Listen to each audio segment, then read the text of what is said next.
Preserving the Chesapeake watershed, the largest estuary in the United States, begins with a careful balance of the use of the lands that surround its tributaries and shorelines, and the preservation of the natural environment. The Rappahannock National Wildlife Refuge has become a unique model for this approach. It was established in 1996 out of a community-driven love for a place that needed land protection. It has a more strategic approach to conservation that represents the future of land conservation in America. The strategic approach proves that community partnerships are a key element in the struggle to keep our bay safe for all to enjoy. When communities and government agencies work together with communication and understanding, lifelong partnerships can develop. Both our environmental resources surrounding the bay can be preserved while providing economic benefits for the surrounding area.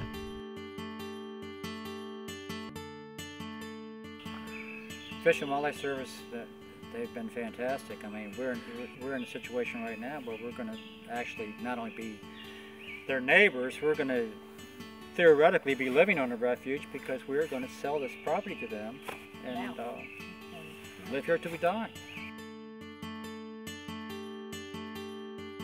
There had been talk about this being turned into a boys' school, and the former owner wanted to turn this into condominiums on the Rappahannock.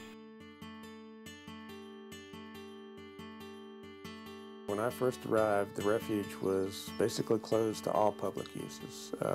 We had only been established since 1996, so we really hadn't had time yet to evaluate where we might put public uses. Joe came in, actually came in this office, introduced himself, said he was a new manager at the Wildlife Refuge, and started talking about some of their plans, sought our input in the comprehensive planning process for the refuge, the management plan, very much wanted community involvement in that plan.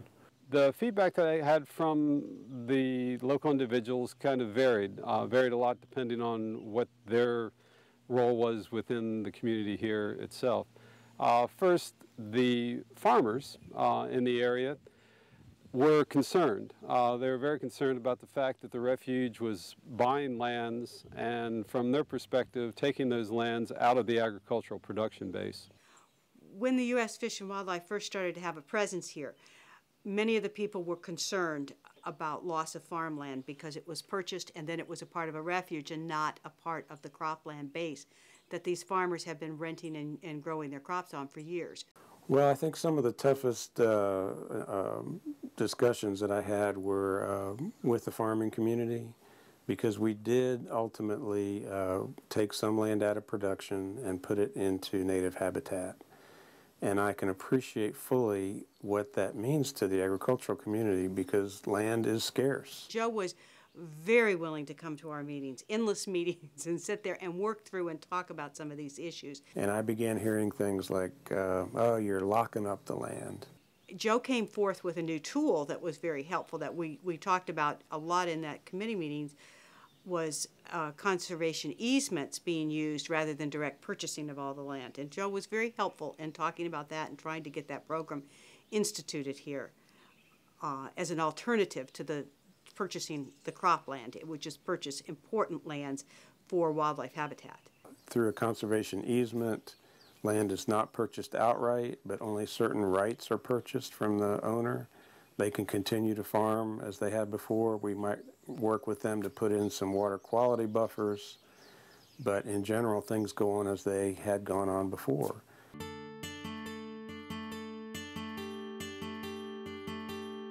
The refuge and its employees have been engaged in the community, which I think is really critical in a small community like this. Have created a presence and have always been very honest as far as what the role of the refuge is and will be. I think that the farmers are really starting to understand that the Fish and Wildlife are on the same page with them as far as conservation goes. The farmers, things have kind of sorted out there. I think that the majority of the farmers don't see the refuge as a threat to farming. Prior to refuge purchase, most of the land was not open to the public.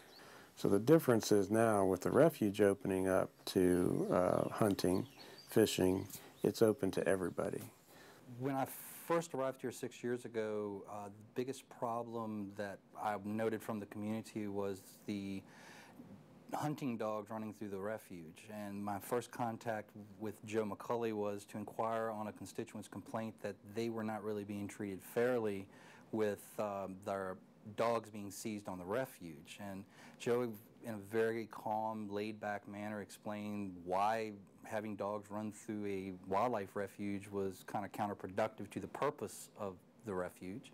U.S. Fish and Wildlife has the authority to arrest those folks that own those dogs. Joe's taken a different approach to that, or the refuge has taken a different approach, and actually issues permits to folks so they can come on refuge land with proper notice to retrieve their dogs to settle that issue. Joe McCauley, as a refuge manager, has been a point of contact for anything that's conservation related. Whether it's Phragmites, which is an invasive organism that really is a problem for our waterfront areas here, very proactive in reaching out to the community and saying, hey, let's offer some solutions to this. That a group of citizens wanted us to reduce the spread of Phragmites, an invasive grass in this area. And we had been working for quite a while, and when Joe McCauley first came here, he just exploded the committee with action because he has a strong background, technical resources in Phragmites control, and he was able to bring some real financial resources to the group so that an aggressive program could be started. Water access is a very, very big issue within our area, and what the refuge has brought is water access. The tourism industry here, we have a lot of people coming down from Northern Virginia just for day trips. They'll strap a kayak or canoe on their SUV, come on down, they'll hit the restaurants while they're here after they're done canoeing. So there is a lot of impact. I think over the years we have shown that we are a good neighbor. It's been a good relationship between Essex County and Joe McCauley and what the things he's done. It's been interesting to see how things have evolved in a very positive way. They've extended beyond just their refuge lands and helped us with the community. It's a good situation. In the long run, it's going to be a good asset, not only for the local people, but for the people that travel through as tourists and come to the area. Because they're going to stop and spend money, and that's what you want. One of the things about the staff here, the Fish and Wildlife Refuge staff, these guys they work all the time, and they come out. They never turn you down. You know, I think about, I work hard, you know, but I go home and I try to forget it. They don't. They live this thing. They eat and breathe doing what's right.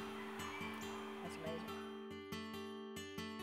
The Fish and Wildlife Service vision is simple: to partner with conservation organizations and landowners to help protect working landscapes that strategically benefit both wildlife and the people.